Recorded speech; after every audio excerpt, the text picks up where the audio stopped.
Morning. Today's topic is functions.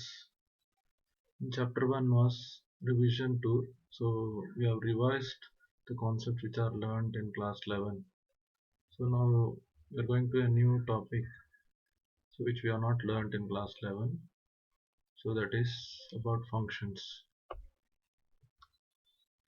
So the definition of function is a group of code combined together with a name in order to perform a particular task is called a function.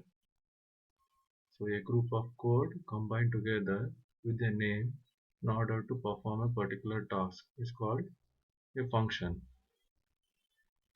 So let us see what is actually function. So we are going to see about introduction of functions, benefits of function, syntax of basic functions, types of functions, user defined functions, and parts of user defined functions. So first let us see what is a function, what is its need. So the benefits of function, why you want to use functions. So what is actually function is, so a large program can be broken down into parts. So instead of writing into continuous lines, we can break the program into parts, so that we call it as a functions. So what are these functions and what are the advantage of breaking? So let us see that. So the benefits of functions are to solve large complex problems by breaking them into smaller manageable parts.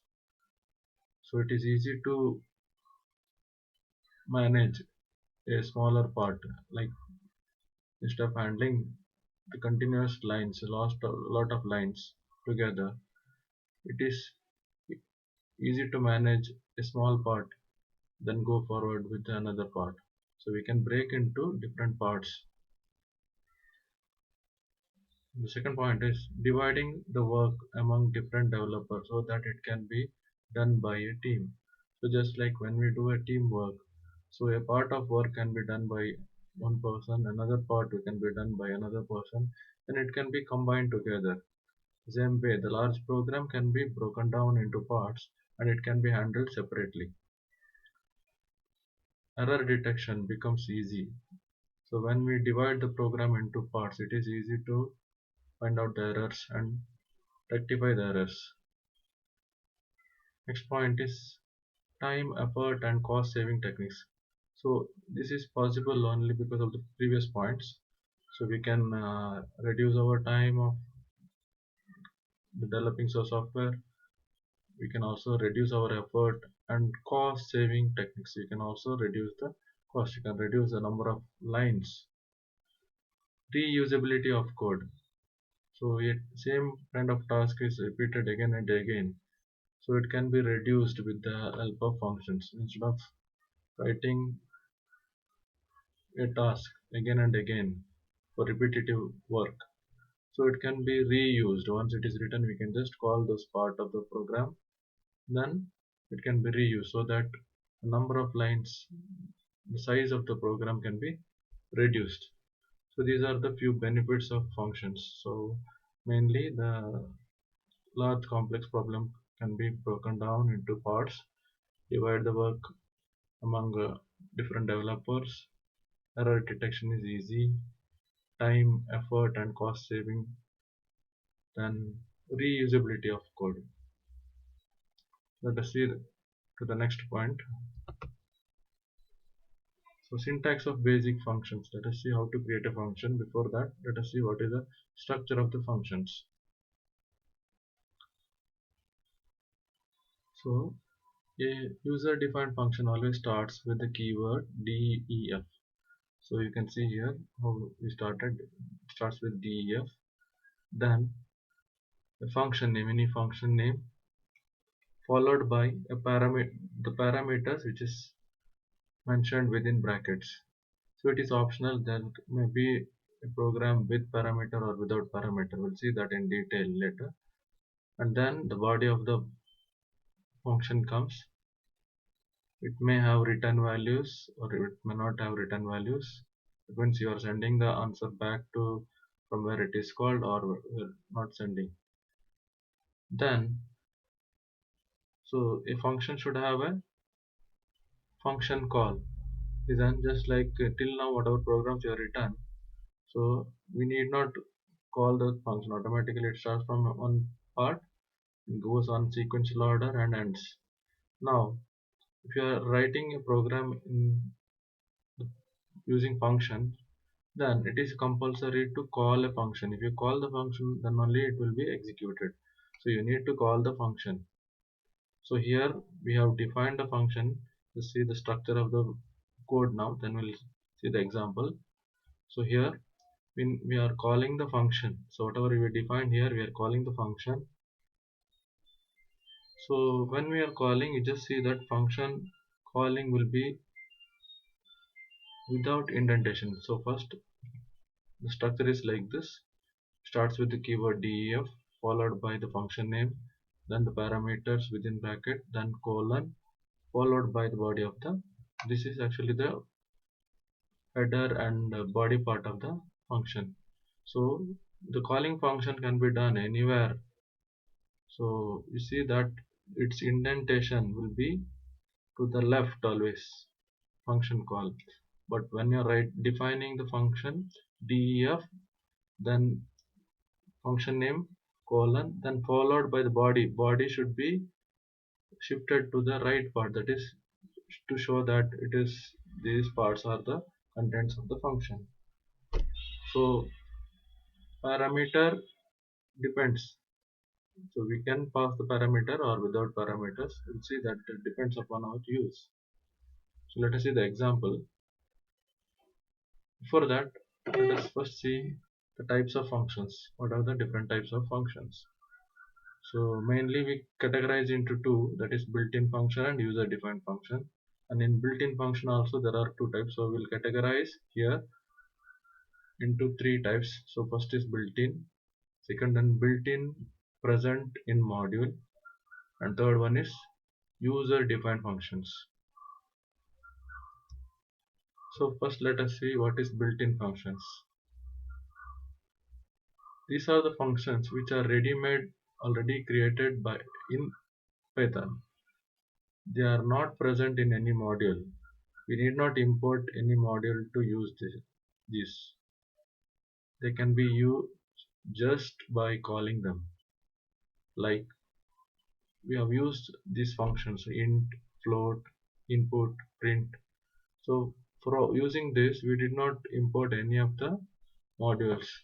So directly we used. So these we call it as built-in functions. These are defined within Python itself. So when you load, automatically its features are imported. So you need not write any, you need not import any external modules. So this we call it as built-in functions. And there are some functions, built-in functions present in modules. So that means we need to import some modules then use it. So these are also ready-made, but you need to import the modules first. These are functions that are ready-made or already created in Python, but they are not directly available in Python program. They are stored in particular module or package in Python. In order to use them, we have to first import the respective module in which they are present. After importing the module, we can call them using particular syntax. We have seen about modules in class 11. So like one of the module is math module. So under that we have used some functions called power or sqrt. So power function is used to find out power. So this comes under mathematical module. Similarly, square root of a number can be calculated. So there are ready-made functions to find out power or square root. So these are defined under math module. Similarly, there are other modules and functions associated with those modules. So if you want to use those functions, we need to import them modules first. So this we call it as built-in functions present in module. The third category is user-defined function. So built-in functions are already defined, so it is ready-made, Now the user can create functions of his own. So how to create those? Let us see. So these are functions which the user has to create himself or herself in order to get the work or task done, as Python has not provided any ready-made function for that particular problem. So there may be some function which are not defined, so you need to write code on yourself. In this type of function, we have to create a function ourselves and call it whenever it is required. So user defined function consists of two main elements in it. One is function definition and function calling. So what is function definition and function calling? Let us see with the example here. So here I told you the function starts with the keyword def followed by the function name. Here the function name we have given as sum, and it is taken two parameters here, x and y. So let us see the body of the, so this we call it as a header part of the function. So body, what is in body? Print x plus y. So you're just printing x plus y. So here this is a function definition. So the function name in this is sum, and its parameters are x and y. Okay. So body of the function contains print x plus y.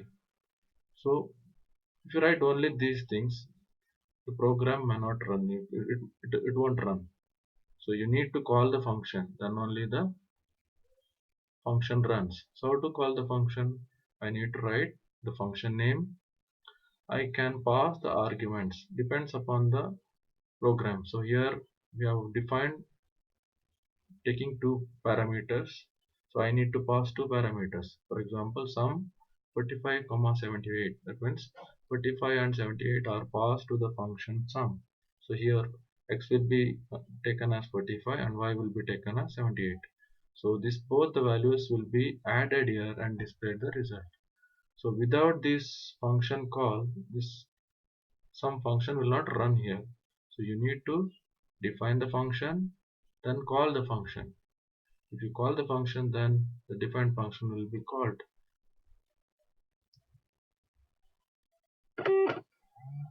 Let us see the parts of user defined functions. So first part we have seen, that is function header.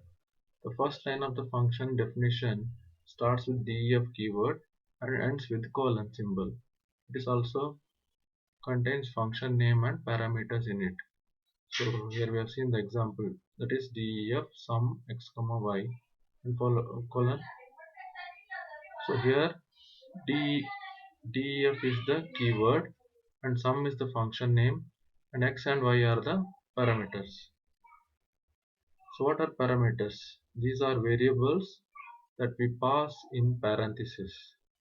It is the data which we give to the function so that it can work on it. It is not compulsory to pass parameters. So there may be functions without parameter also. Then next, the function body. So these are the statements or code which we want to execute when function is called. It may contain return statement which is used to return the result from the function. This returned result can further be used for any other purpose in any other function or place in Python program. It is not compulsory for a function to return result. So the function body can contain statements, and the last line may be a return statement which returns the result to the function from where it is called. Or there may be without return statement, that means that you don't have to continue the result in any other part of the program. So we are going to see that in detail with the examples. Structure of Python program with functions. The placement of the function body should be above calling part of the function, that is underscore underscore main underscore underscore. So Python is having a special feature. So you in other programming languages such as C, C++, Java, so there we define function, but there will be one specific function called main. So any other program, any other part of the program will start from main function, returns an main function in other programming languages. But Python doesn't have main function.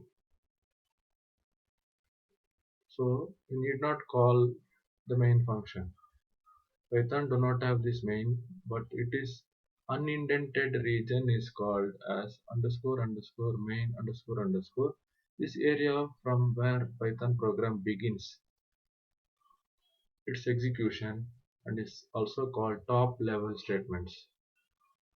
So that means so underscore underscore main underscore underscore, this is nothing but the main function in Python, but it need not be explicitly called. You don't have to write anything like main function.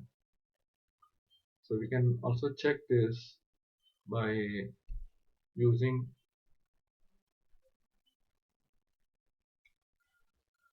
underscore underscore main underscore underscore. It can be done by printing a built-in variable called underscore underscore name underscore underscore. So if I write print and this statement, I can just find out the name of the function that is main will be displayed. I'll be showing it to you with example. So we have seen there are three different types of functions. So let us see with the programming example here. So let us see the built-in functions first. So I have already defined, let me show that in the coding part. So here,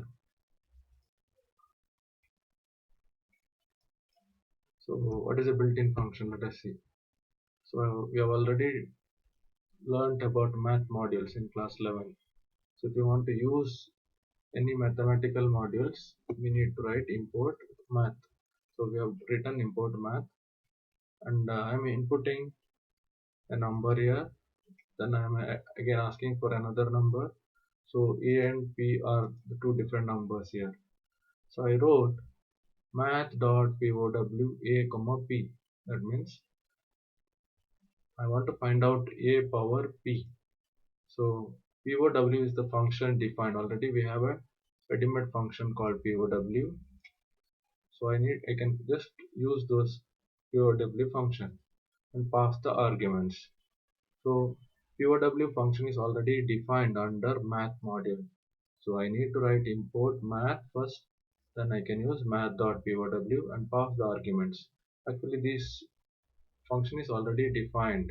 So when I write pow a comma p, so a and p are passed to the function pow, there it will calculate automatically, send the result back. So we will be storing that result in ANS, then we print the result is and the required result. So if I run this program, what happens is I can just check the result. For example, it asks for the number, so I'll just write 2 and I'll write 3 for the second number. So 2 power 3 is 8. The result is 8. So here we have used the built-in function pow. So pow is under math module. Clear? Let us see another example. So we'll see another example. Random function, random module. So under random module we have a function called randint. So what it does, it generates random number between two numbers. So let us see what will be the output of this. So I wrote for I in range 1 comma 11. That means I will be taking the values from 1 to 10. So first time I value will be 1. So when I value is 1, print random dot rand int 30 comma 100. That means it will generate a number between 30 and 100 one time. Then again for loop I value will change to 2. So when I value is 2, once again another random number is generated between 30 and 100. Then when I value is 3, then again on. So like this 1 to 10, that is 10 times random numbers are generated between 30 to 100. So here array int is a random it's a function defined under random module. So let us see the output of this.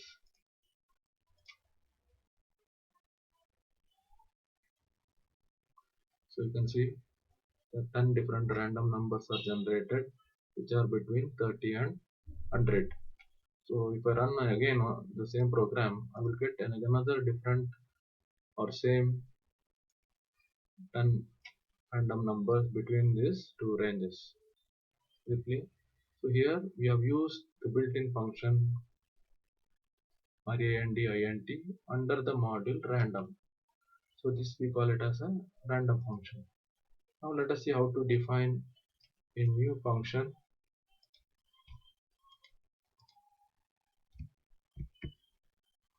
of our own. Okay, so start a new, copy that here and explain it. So I want to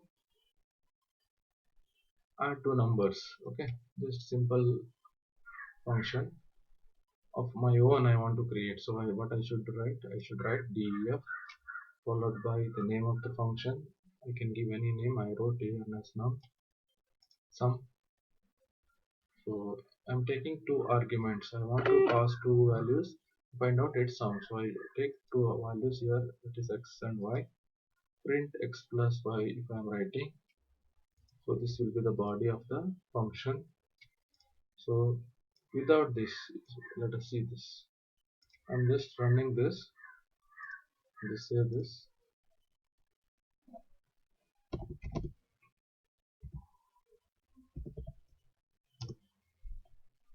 Okay. So run this. What happens? I won't get any output because here there is a print statement, but I'm not getting the output because this is written under a function. So if you want to run the function, want to get the output in a function, you need to call the function. So here we have not called the function. So how to call the function? You need to write some function name followed by arguments. So here I need two arguments, that is x and y. So x and y has to be passed. So I'm passing 33 and 70. So if I run the program, so 33 and 78 will be considered as x and y, and you get the output as 111. That is, it is addition of 33 and 78. So here it is called user defined function. I have wrote my own function called sum, and it started with the keyword def, and I am passing two arguments and I am calculating the sum and displaying it. Is it clear? So let us see one more example.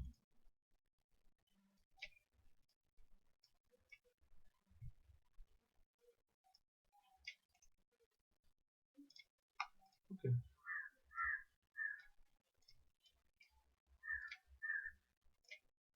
So I have written a function called check. Notice here I have not passed any argument, so no argument is written.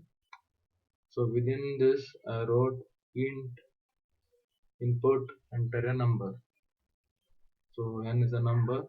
If n is greater than or equal to 0, print the number is positive, else print the number is negative. So this is actually the body of the function. So here starts with the keyword def, function name is check. There is no argument here, and within the body of it I am asking the number, then I am asking checking whether the number is greater than 0. Accordingly I display positive or negative, but only this will not work. So you have to call the function. So how to call the function? Write the name of the function, and since there is no argument written in the function header, so I don't have to pass any arguments. Let us check the result. So it will directly ask, enter a number. So I am entering a number. So the number is positive. So what happens here? I am calling the function which is already defined. Just it transfer control from here to here, and it's asking for the number. Then it will check. Click. So I can also do this by passing the argument also. So how to do it? See, I'll cut it this and put it here. Okay. So you have defined a function check, and in check function what is written, if n is greater than 0. So what is n? So I'll pass the n here. Okay, and I will take n as argument here. So even though you defined a function starts executing only when it is called. So it will not be, this part will not be called. So from where the program starts, starts from here. Enter input, enter a number. So you are asking a number, it is stored in n. Check n, that means I am calling the function check by passing n. Okay, so the n will be taken as n here. So I can use a different variables also. Now I use only same variable n. So whatever if I am passing 5, the 5 will be passed here. Then it performs the body of the function. Let us check this answer.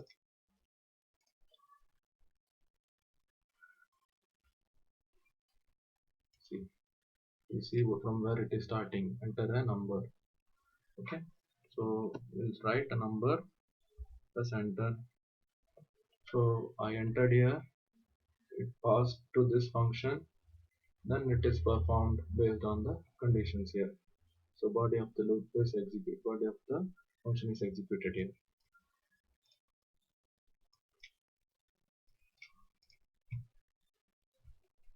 Okay, one more important thing is I cannot call a function before it is defined. So that means I cannot write this check before this function. So function has to be defined first, then only I need to call it. Clear? So I hope these concepts are clear. We'll see more examples also. Now for understanding, there are a few questions here. I'll be giving you in assignments also. Just go through this question first. Write a program using functions to accept three sides of a triangle and calculate the area of a triangle using math module. So you know we have used math model. So using that you have to find out the area. Write a program to accept list of 10 elements from the user and calculate and print mean, median, mode using statistics model. We have seen this in class 11 statistics model. So using that we have to calculate mean, median and mode. Then write a program using user defined function to check the number is even or odd. So now you have to write a function of your own to check whether the number is even or odd. Similarly, write a program using user defined function to find greater among three numbers. Without using function, we have done it. Now we're going to do it with functions. Hope you are clear with these concepts. Mainly, what is a function? What are the benefits of function? What are the types of functions? And what is the different parts of the function? And how to create user-defined functions? How to call the functions? Is it clear? So when you do more and more programs, it will be more clear. Okay. We'll see the other concepts in next session. Thank you.